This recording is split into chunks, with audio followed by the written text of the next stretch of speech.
Hello students, VB.NET के इस lecture में हम सीखेंगे उसके कॉन्सेप्ट सीखने वाले हैं। तो उसके अंदर हम तीन कॉन्सेप्ट हम पढ़ने के। एक तो डिस्ट्रक्टर, फिर constructor overloading and then the inheritance. तो ये तीन का कॉन्सेप्ट हम पढ़ेंगे VB.NET के अंदर। तो फर्स्ट हम स्टार्ट करते हैं डिस्ट्रक्टर के बारे में। तो व्हाट इज़ द डिस्ट्रक्टर? तो in VB.NET a destructor is a special function that is used to destroy a class object when the object of the class goes out of a scope। मतलब कि VB.NET का destructor का काम क्या है? तो जब भी हमें कोई ऑब्जेक्ट क्रिएट करते हैं तो पर्टिकुलर मेमोरी अलोकेशन वो लेता है कि पर्टिकुलर मेमोरी उसको हमें अलोकेट करनी पड़ती है। बट जब भी वो ऑब्जेक्ट की अभी रिक्वायरमेंट नहीं है तो अभी हमें क्या करना है, वो मेमोरी को फ्री अप करना है, वो ऑब्जेक्ट को डिस्ट्रॉय करना है। तो डिस्ट्रॉय करने के लिए हमारे पास है डिस्ट्रक्टर है। It can be represent as the finalize method and does not accept any parameter nor return any value. तो हमारे पास एक फाइनलाइज करके एक मेथड भी होगी, तो वो कोई एक्सेप्ट नहीं करेगा कोई भी पैरामीटर और कोई भी वैल्यू रिटर्न भी नहीं करेगा। Further more it can be called automatically when a class object is not needed. ठीक है, तो एक मेथड है ऑटोमेटिकली कॉल भी होती है जब भी हमें कोई ऑब्जेक्ट की रिक्वायरमेंट नहीं है तो ऑटोमेटिकली कॉल होती है और डिस्ट्रक्टर के थ्रू वो ऑब्जेक्ट रिमूव हो जाता है। अभी यहाँ पे एक सिंटेक्स दी गई है, VB.NET के डिस्ट्रक्टर सिंटेक्स दी गई है। तो किस तरह से हमें लिखना है? तो हमें लिखना है क्लास, हम एक फॉर एग्जांपल क्लास हमने एक डिफाइन किया, फिर यहाँ पर लिखा है प्रोटेक्टेड ओवरराइड सब फाइनलाइज। तो फाइनलाइज है वो क्या है? वो हमारा डिस्ट्रक्टर है। ठीक है, डिस्ट्रक्टर के थ्रू हम कोई भी ऑब्जेक्ट को डिस्ट्रक्ट कर सकते हैं, है ना। तो इस तरह से आपको लिखना है, एक प्रोग्राम के जरिए समझते कि किस तरह से हम करते हैं। तो यहाँ पर आप देख सकते हो कि हमने एक सिस्टम को इम्पोर्ट किया है, फिर एक मॉड्यूल क्रिएट किया है मॉड्यूल डिस्ट्रक्ट करके, और फिर हमने क्लास क्रिएट किया है क्लास गेट अंडरस्कोर डिस्ट्रॉय, और उसके अंदर मेथड क्रिएट किया पब्लिक सब न्यू। ठीक है, तो ये मेथड किसके लिए हम यूज़ करते हैं? तो जब भी हम कोई भी ऑब्जेक्ट को डिस्ट्रॉय करते हैं तभी ये मेथड कॉल होने वाली है। तो उसके अंदर सिंपल हमने एक मैसेज लिखा है console.writeline के अंदर, an object of the class is being created. तो पर्टिकुलर कोई ऑब्जेक्ट क्रिएट हो रहा है कोई पर्टिकुलर क्लास का। ठीक है, सॉरी, न्यू मेथड से हम ऑब्जेक्ट क्रिएट करते हैं, सॉरी, एंड फाइनलाइज मेथड से हम उसको डिस्ट्रॉय करते हैं। तो यहाँ पे हमने लिखा है प्रोटेक्टेड ओवरराइड सब फाइनलाइज, और उसके अंदर दो लाइन लिखी है हमने console.writeline के अंदर, an object of the class is being destroy, and second लिखी है प्रेस एनी की टू एग्जिस्ट। बराबर। तो जब भी हम कोई भी ऑब्जेक्ट क्रिएट करते हैं तो ये मेथड कॉल होगी, और जब भी हम डिस्ट्रक्ट करते हैं तो ये मेथड कॉल होने वाली है। ठीक है, फिर यहाँ पे एक सब मेन करके है, एक मेन मेथड हमने यहाँ पे क्रिएट की है। उसके अंदर क्या है? तो उसके अंदर लिखा है गेट अंडरस्कोर डिटेल्स करके एक मेथड है, फिर लिखा है gc.collect करके है। ठीक है, फिर console.read की लिखा है, और फिर एंड ऑफ द सब। तो ये जो भी मेरा सब है वो एंड हो रहा है।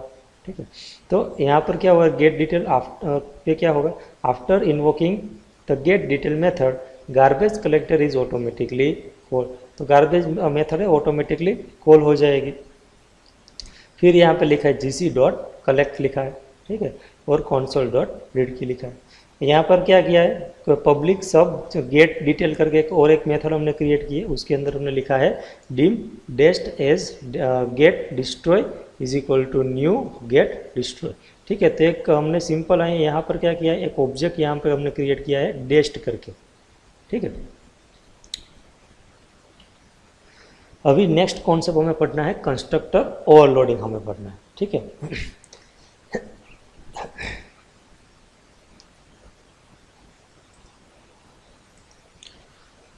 नेक्स्ट हमें देखना है कंस्ट्रक्टर ओवरलोडिंग देखना है। तो कंस्ट्रक्टर ओवरलोडिंग में क्या आता है? तो in VB.NET the overloading of a constructor is a concept in which we can overload constructor by defining more than one constructor with the same name but with different parameter list to perform different tasks। तो यहाँ पर आप एक से ज़्यादा constructor use कर सकते हो। तो अगर कंस्ट्रक्टर एक से ज़्यादा हो गए तो ओवरलोड हो जाएगी, तो उसको हमें प्रोटेक्ट करने के लिए हम क्या करते हैं कि उसके डिफरेंट पैरामीटर्स हम दे देते हैं। फॉर एग्जांपल, एक कंस्ट्रक्टर हमने क्रिएट किया, उसके अंदर एक ही पैरामीटर है, दूसरा कंस्ट्रक्टर अंदर दो पैरामीटर, तीसरा कंस्ट्रक्टर अंदर तीन पैरामीटर है। तो इस तरह से हम कंस्ट्रक्टर को क्रिएट करते हैं। ठीक है, कंस्ट्रक्टर ओवरलोडिंग के लिए। तो आप यहाँ पर देख सकते हो कि हमने यहाँ पर एक प्रोग्राम हमने लिखा है। तो यहाँ पर लिखा है इम्पोर्ट सिस्टम, फिर मॉड्यूल, कॉन्स्ट अंडरस्कोर ओवर, और उसके अंदर हमने एक क्लास डिफाइन किया है क्लास डिटेल्स करके, ठीक है। और उसके अंदर दो वेरिएबल नेम हमने डिक्लेयर किए, public name as a string and public course as a string, ठीक है। और फिर हमने एक मेथड यहाँ पर क्रिएट किए पब्लिक सब न्यू करके। तो उसके अंदर हमने क्या किया है, तो name is equal to Prince and course is equal to computer science and console dot write line के अंदर हमने लिखा है यूज ऑफ ओवरलोडिंग कंस्ट्रक्टर, और फिर हमने क्लोज कर दिया है हमारी मेथड को, ठीक है। तो ये हमने क्या किया है, ये हमारा डिफ़ॉल्ट कंस्ट्रक्टर है। तो जब भी हम फॉर एग्जांपल कोई कंस्ट्रक्टर नहीं क्रिएट करते तो वो टाइम भी हमारा कौन सा कंस्ट्रक्टर कॉल होगा, ये कंस्ट्रक्टर हमारा कॉल होने वाला है, ठीक है। अभी हम क्या कर रहे हैं, तो अभी हम एक नया कंस्ट्रक्टर क्रिएट करने वाले हैं पब्लिक सब न्यू करके, ठीक है। तो उसके अंदर हमने दो पैरामीटर हमने पास किए हैं। तो ये क्या हो गया, तो ये सेम हमने यह कंस्ट्रक्टर क्रिएट किया न्यू न्यू। तो अगर फॉर एग्जांपल हम यहाँ पर कोई पैरामीटर नहीं पास करते तो क्या हो जाता, ओवरलोड हो जाता, मतलब कि ये इससे ओवरलोड हो जाता, ठीक है। तो इसीलिए हमें क्या करना है, कंपलसरी हमें यहाँ पर कोई वैल्यू कोई पैरामीटर देना है जो इससे डिफरेंट हो, ठीक है। तो इस तरह से हमने दो कंस्ट्रक्टर क्रिएट किए। तो ये क्या है, पैरामीटराइज कंस्ट्रक्टर है। तो यहाँ पर हमने कॉन्सेप्ट पढ़ा कि कंस्ट्रक्टर ओवरलोडिंग।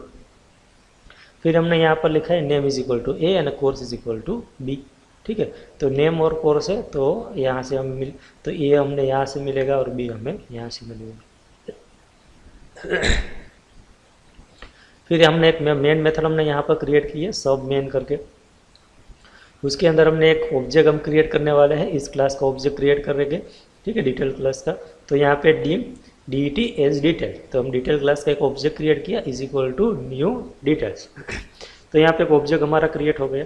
अभी हमें क्या करना है, तो अभी हम दूसरा एक ऑब्जेक्ट क्रिएट करेंगे DET1 as details is equal to new details, and फिर हमने दो पैरामीटर पास किए हैं Peter and knowledge of data mining. तो इस तरह से हमने दो पैरामीटर यहाँ पर पास किए। तो अभी कौन सा कंस्ट्रक्टर कॉल होगा, तो अभी हमारा ये कंस्ट्रक्टर है वो कॉल होगा, पैरामीटराइज कंस्ट्रक्टर हमारा कॉल होने वाला है। क्यों, क्योंकि हम यहाँ पर क्या कर रहे हैं कि दो पैरामीटर पास कर रहे हैं, ठीक है। और पैरामीटर का पैरामीटर वाला कंस्ट्रक्टर कौन सा है, तो ये कंस्ट्रक्टर है। तो इस तरह से हम कोई भी कंस्ट्रक्टर को यूज़ कर सकते हैं। यहाँ पर भी कंस्ट्रक्टर कॉल हुआ है, डिटेल्स करके एक कंस्ट्रक्टर है वो कॉल हुआ है, पर यहाँ पर हमने कोई वैल्यू पास नहीं किए। तो वो क्या हो रहा है, तो जो भी डिफ़ॉल्ट वैल्यू थी वही हमारे यहाँ पर यूज़ हो रही है, ठीक है। अभी हम क्या कर रहे हैं कि अभी हम console डॉट राइट लाइन से जो भी हमारा कंस्ट्रक्टर के थ्रू हमने कॉल किया है तो उसकी वैल्यू को हमें प्रिंट आउट करना है। तो उसके लिए क्या करना है, तो ये हमने डिटेल क्लास का एक ऑब्जेक्ट क्रिएट किया था DET करके। तो उसके लिए हम क्या करेंगे, DET डॉट नेम, ठीक है। तो DET डॉट नेम करेंगे तो इसके अंदर क्या है, प्रिंस, तो वो प्रिंस हमारा यहाँ पर प्रिंट आउट होगा। और कोर्स के लिए हमने क्या लिखा है, DET डॉट कोर्स, तो वो ये होगा। तो हमारा इस तरह से मैसेज हमें मिलेगा, your details are name Prince and course computer science, ठीक है। फिर नेक्स्ट आता है योर, फिर यहाँ पर हम DET1 का यूज़ कर रहे हैं ये ऑब्जेक्ट का, ठीक है। तो उसके अंदर क्या आएगा, तो DET1 डॉट नेम हम लिखेंगे तो पीटर आएगा, और DET1 डॉट कोर्स लिखेंगे तो हम नॉलेज ऑफ डेटा माइनिंग आएगा। तो हमारा मैसेज इस तरह से होगा कि your overloaded details are, name क्या है तो कि पीटर, कोर्स क्या है तो नॉलेज ऑफ डेटा माइनिंग, ठीक है। तो इस तरह से हमने देखा कि किस तरह से हम मेथड ओवरलोडिंग का कंस्ट्रक्टर ओवरलोडिंग का यूज़ कर सकते हैं।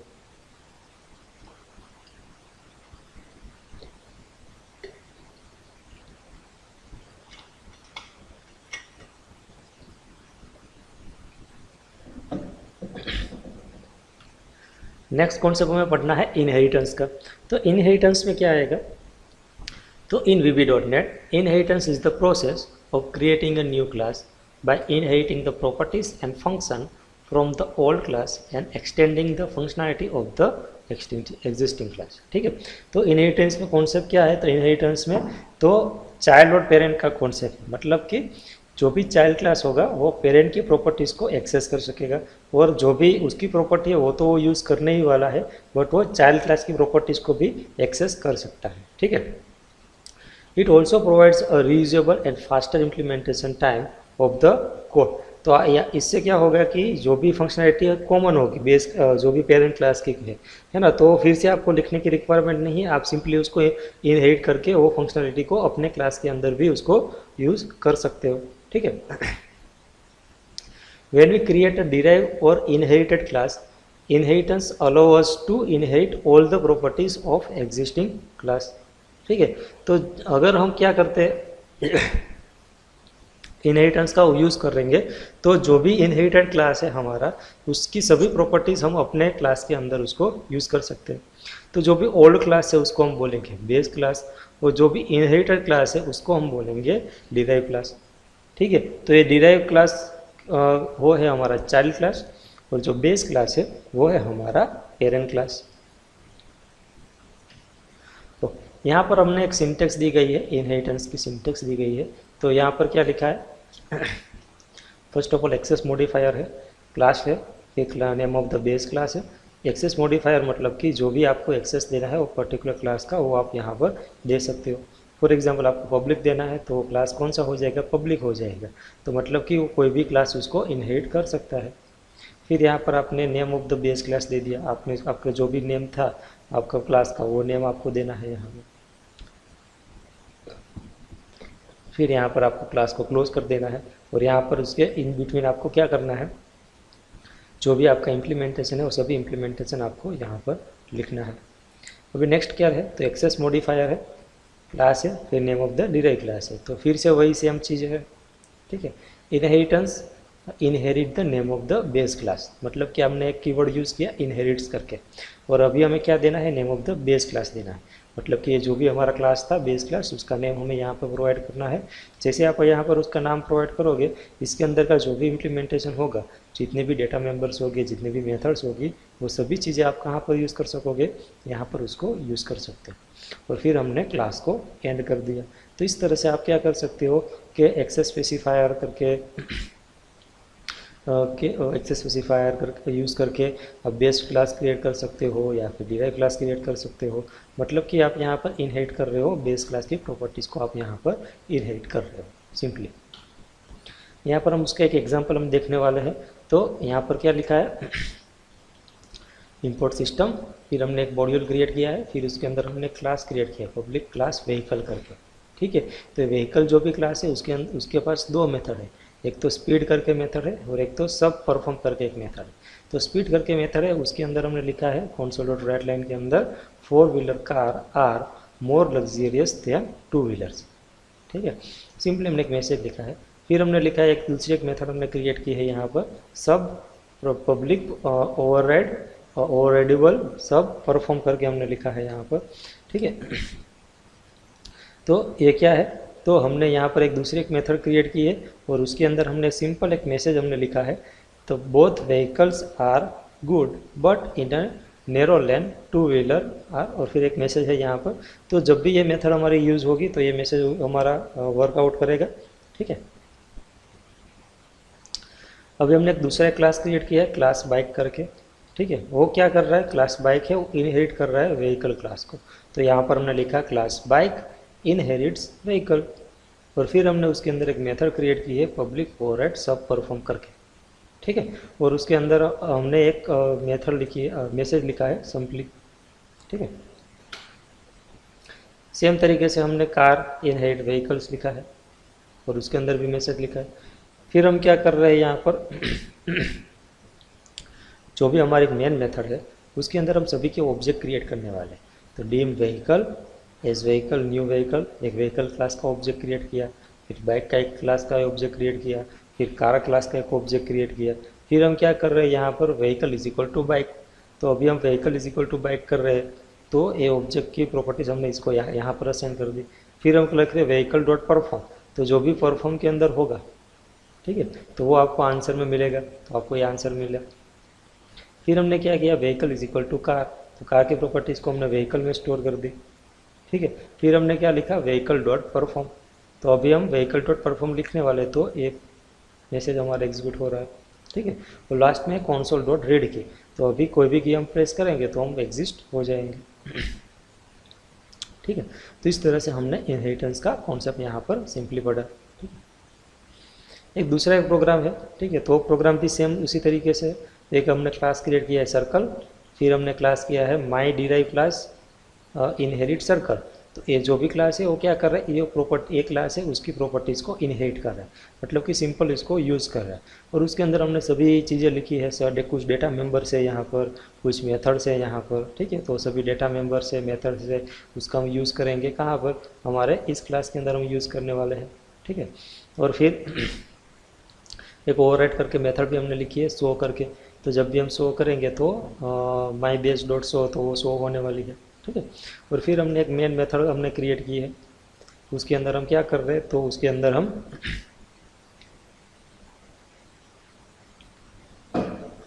हम एक ऑब्जेक्ट क्रिएट करने वाले हैं, माई डिराइव क्लास का एक ऑब्जेक्ट क्रिएट करने वाले हैं, और वो ऑब्जेक्ट के थ्रू हम क्या करेंगे, शो मेथड को कॉल करेंगे।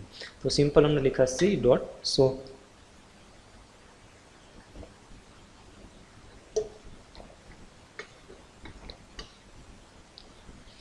और फिर हमने लिखा console डॉट राइट लाइन के अंदर हमने लिखा कि प्रेस यानी कि टू एग्जिस्ट, कोई भी की आप एंटर कीजिए और एग्जिस्ट हो सकते हैं, ठीक है।